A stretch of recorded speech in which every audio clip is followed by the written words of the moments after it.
we started our lecture on alienation from Karl Marx, the founding father of communism, and now we want to end the theory of alienation with Herbert Marcuse. Herbert Marcuse, the great political thinker and was a professor of American universities, and he was born in Berlin, a German by origin, but accepted the citizenship of America. But his very theory, like Marx, he accepts the Hegelian dialectics and uses to reinterpret society, but he differs from Marx in as much as he believes in dialectics, but his dialectics was dialectical idealism which would lead to the dictatorship of the intelligentsia and not in dictatorial materialism which had led Marx to the theory of the dictatorship of the proletariat.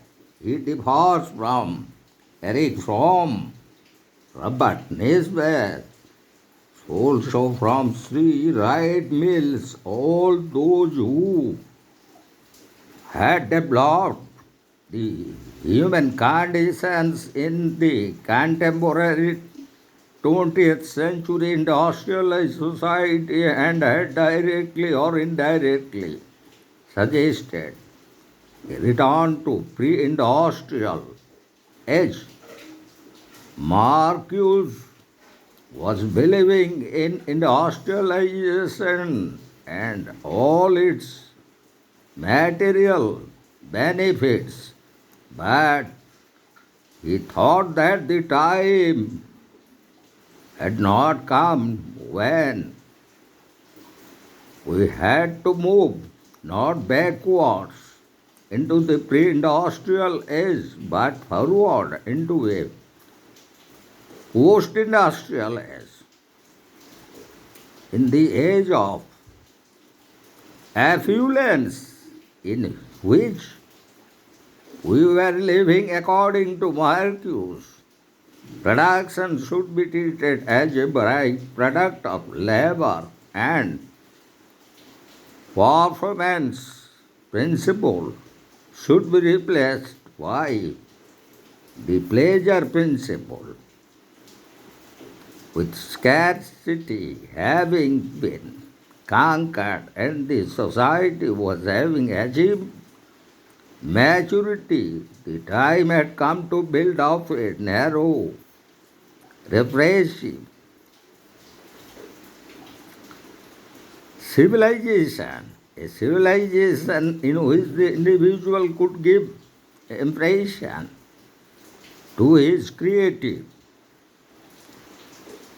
and contemplative impulses and build up a higher form of culture based on harmony with man and nature. So, Herbert Marcuse attributed it to the desire of a few men to control distribution and thereby to dominate over other men. This surplus repression could certainly be eliminated, according to Marcuse, by eliminating scarcity and liberating man from the clutches of the performance principle, which had so far dominated human thought. So, Marcuse was not particularly impressed with Marxism at its operates in Soviet Union. So, Marcus brought in his theory the one-dimensional man, changes in consumption patterns and in the structure of the labor force, along with institution of welfare state, had so domesticated the working class and the labor movement that the classical Marxist doctrine of class conflict had become inapplicable to modern society. Modern industrial society had made man the victim of a specific ideology, and the irony of it is that he is completely unaware of it. So, Marcus' major contribution to 20th century political thought was his analysis of how the mass media keeps on churning out one-dimensional thought which was systematically digested by man, and the repetitive, self-validating assumption behind it are accepted by man as self-evident truth. So, according to Herbert Marcuse, the tangible source of exploitation disappears behind the facade of objective rationality. Hatred and frustration are deprived of their specific target, and the technological will conceals the reproduction of inequality and insolvent in the industrial society of 20th century. He believed that a new kind of slavery has come into existence. A slavery which was determined neither by obedience nor by hardness of labor, but by the status of being a mere instrument, and the reduction of man to the status of a thing, as it was expressed by Herbert Marcuse in his one-dimensional man. So, the very laborer, son of all revolutionary attitudes, no longer poses a threat to advanced society.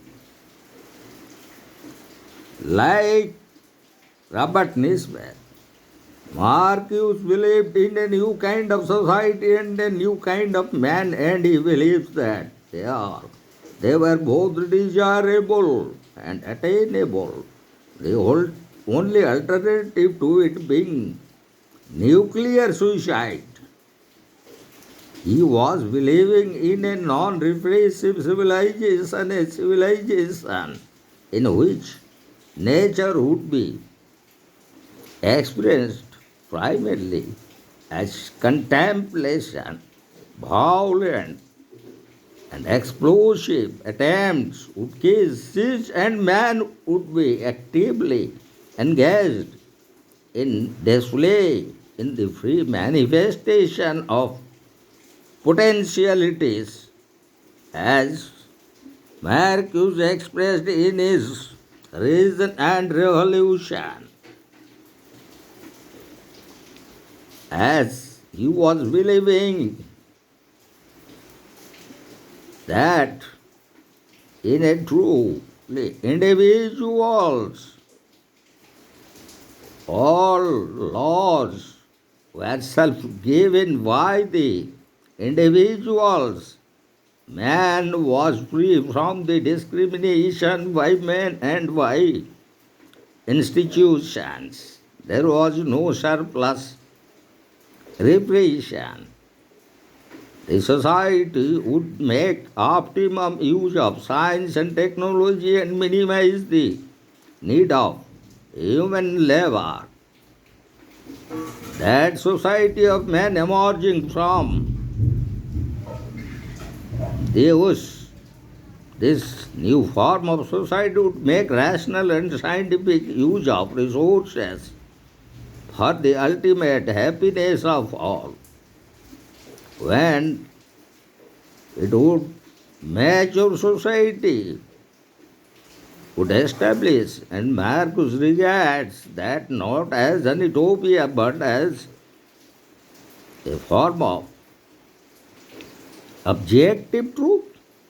An objective truth, according to him, which could be discovered, ascertained only in learning and comprehending that which was and that which could be, and ought to be done for the sake of improving the lot of mankind.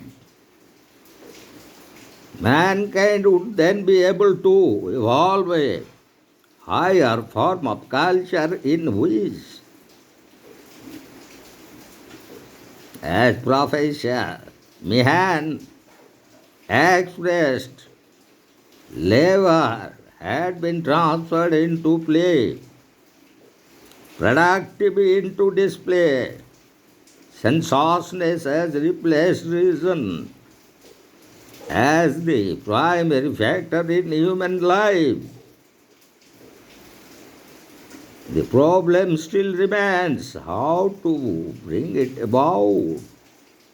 What was needed according to Marcuse is revolution, by which he means the necessary development of a subversive majority which could seek out this objective truth for itself.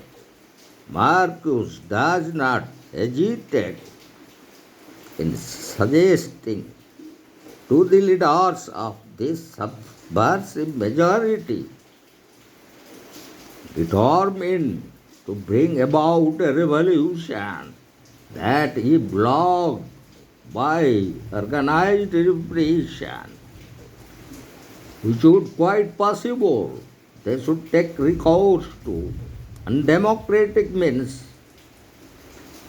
He advocated the withdrawal of toleration of speech and assembly from groups and movements which promote public services, which promotes aggressive policies, armament of, and those which oppose the extension of public policies, social security, medical care, etc. So he gave a call for control over teaching and related practices in educational institutions, which he described as liberating tolerance, and further he defined it as intolerance against movements from the right and toleration of movements from the left. Marcuse, in other words, was in favor of encouraging all leftist movements and tolerating or encouraging violence directed against rightist movements. Marcuse was particularly known for his furthering the students' revolution in the 60s. A revolution which was expected to change not merely institutions but human beings themselves in their attitudes, their instincts, their goals and values. So, his support of the students' revolution was therefore part of an effort to create revolutionary mentality among the youth and to prepare them for leadership in the coming revolution against society. Marcuse had evolved the concept of negative thinking. He advocated The same for the students also. And exactly, Marcuse tried to elaborate his ideas regarding the existing situation, the goal to be achieved, and the method to be adopted for it in some details in his books, Reason and Revolution. So, as according to him, the contradiction of corporate capitalism had become even more serious than before. But if the contradictions of corporate capitalism had become more serious, its resources also were stronger today in the contemporary world. The apparatus of suppression, he said, was infinitely more effective and powerful than it was ever before. On the other hand, the working class, which was regarded as the hope of the revolution, had lost its revolutionary urge. A large, perhaps a decisive part of its majority is, to a great extent, integrated into a system of on the rather solid material base and not superficially, as Marcuse expressed that men were faced with a highly developed, technically advanced industrial society, which was at the same time a well-functioning and cohesive society. The alternative to this state of affairs, as he repeated, was socialism, neither of the Stalinist brand nor of the post-Stalinist brand, but that libertarian socialism, which had always been the integral concept of socialism. The most disappointing part of Herbert Marcuse's philosophy, however, was the enunciation of the means in a situation in which the working class must consist more and more of highly qualified salary employees, technicians, and specialists occupying a decisive position in the material process of production and could not be expected to provide any solid mass base for a revolution. Democratic persuasion is not likely to carry us far. So, Marx has suggested about the revolution.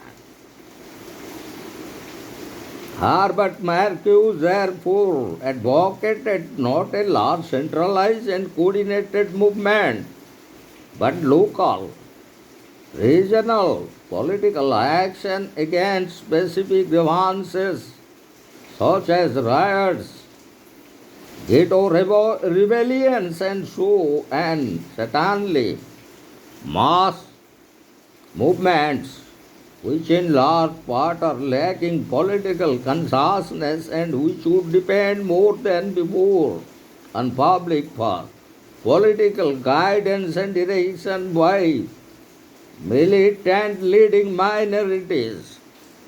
So Herbert Marcuse was not in favor of setting up political parties, since he could not envisage any political party that day which would not within a very short time fall victim to the general and totalitarian political corruption which characterized the political universe.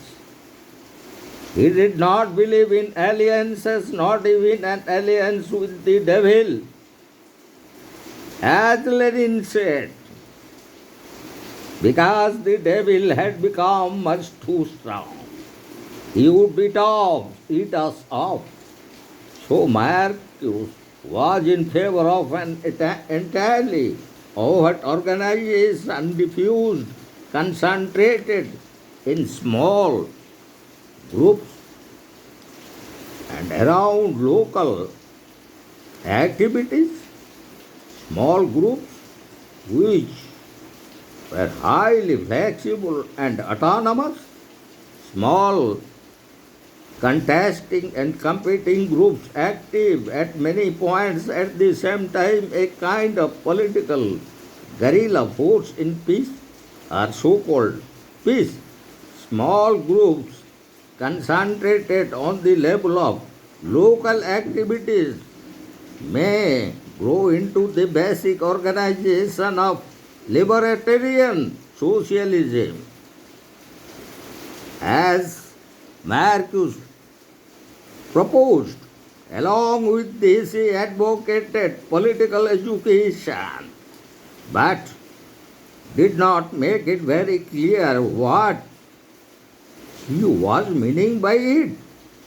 The preparation to go beyond the traditional liberalistic forces, beyond discussion and writing, breaking the conformist and corrupted universe of political language and political behavior, and preparing oneself and others for the time when the aggravating conflicts of corporate capitalism dissolved its repressive cohesion and open a space when the real war for libertarian socialism can begin. He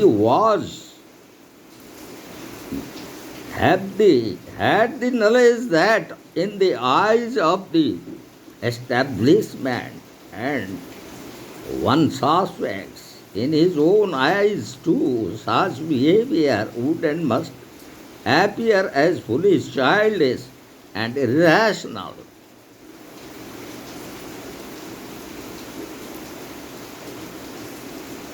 So, Herbert Marcuse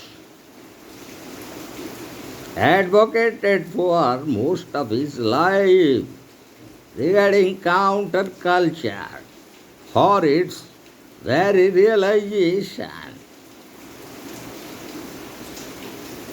but had flopped the ideas of Marcuse, and that no revolutionary forces had been left in society which could resist neutralization by the technological system to bitter end.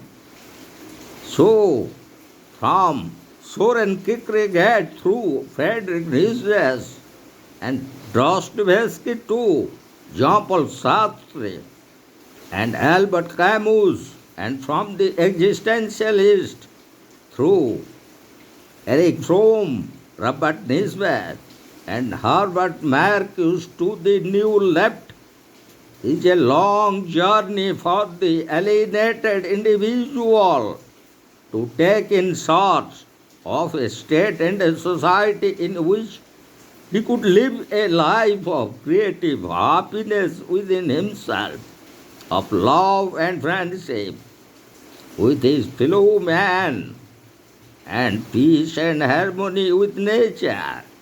The very search appeared to have been in vain and futile, as because the very search is still now continuing within the individual, and the very consciousness that developed by the modern alienated philosophers alienated individual such as Eric Fromm, Robert Herbert Marcuse, in regards to the very development of corporate capitalism and the very answer to that of guild socialism or utopian socialism, or as according to Herbert Marcuse, of his libertarian socialism, is still in search by the individual to find out creative happiness within himself, of love and friendship with his fellow man, and peace and harmony with nature.